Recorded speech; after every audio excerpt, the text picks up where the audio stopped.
Hi everyone, welcome back to my channel. And from last week's video, which was about Sussex, and it was a Q&A about things you need to know and how to apply and things like that, I have gotten a lot of questions again about applying to the UK and applying to universities in the UK in general.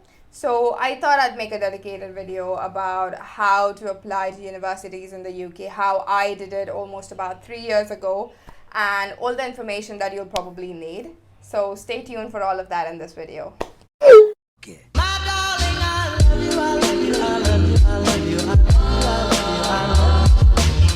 So the first question that I usually get is, how was your experience about applying to university and how did you manage it and how did you know that UK was the right place for you?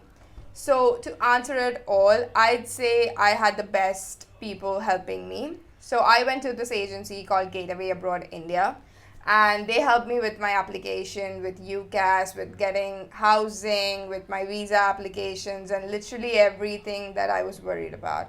So I was consulting Mr. Pratik Malde, and he was literally the best person ever to exist that time because he helped me with everything and anything that I could ask for when I was applying to uni. And I applied to a bunch of universities, not just Sussex, and he literally took care of handling business with all of them for me at certain aspects. And I'm really, really grateful that I had somebody who wanted the best for me. So the next question that I get is, what is the procedure for applying to universities in the UK? So there's a different procedure if you're doing an undergrad, and there's a different one for a postgrad. So when I was about to go to the UK for my undergrad, the procedure was that you'd give your +2 exams, which is your 12th grade board exams, whatever you're doing, A levels, ISC, CBSE, whatever. And you'd usually apply through Ucas to 5 universities in the UK, and if they found you to be a good fit for the university, they would accept you, usually with a conditional offer, and they'd send you a set of conditions that you'd have to meet to get an admission. Usually it would be things like, oh, you need to get certain percentile in certain subjects in your 12th grade boards, or like an English test and things like that.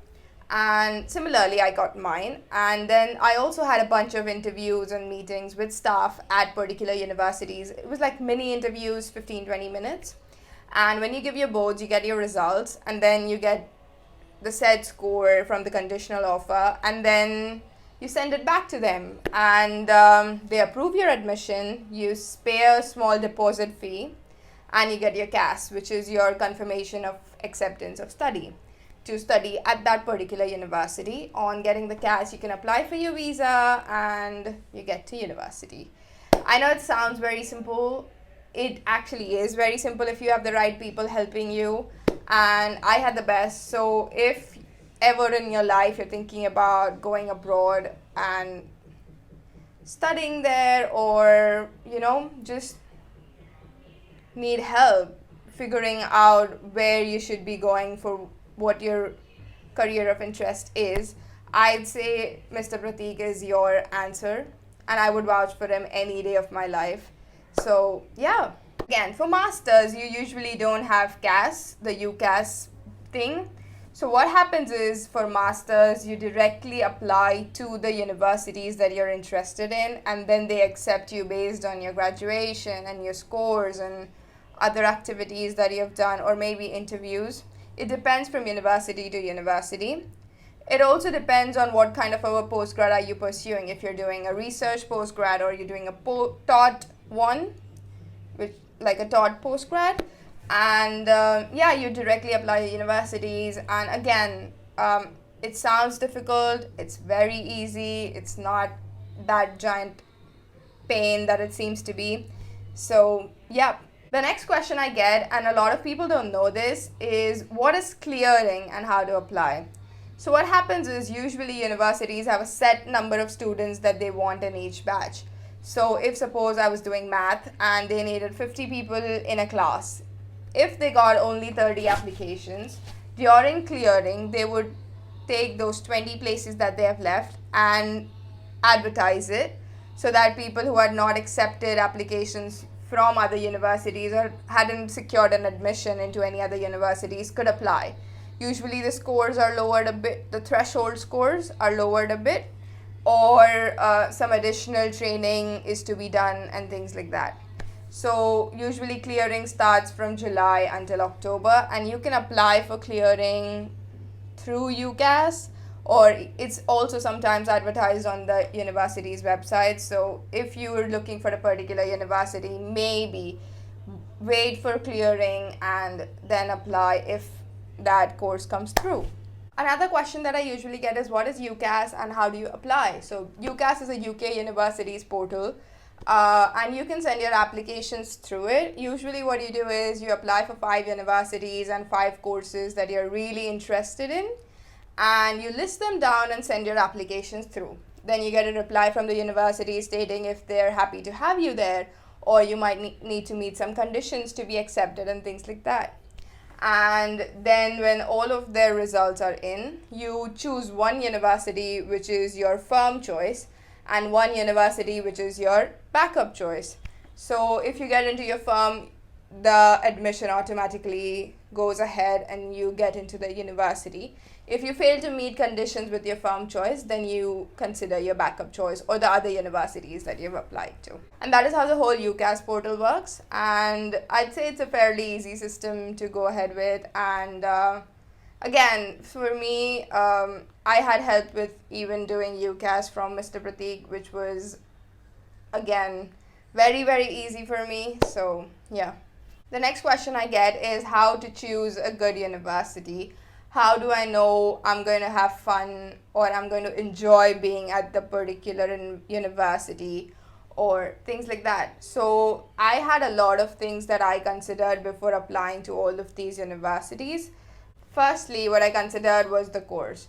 So I went up to a bunch of universities that I really liked and went through their course structure and how they were doing it, what were their different terms like, and what did they teach in each term, how was their faculty, and what kind of classes did they have. Were there a lot of lectures or was it just more self-work and things like that?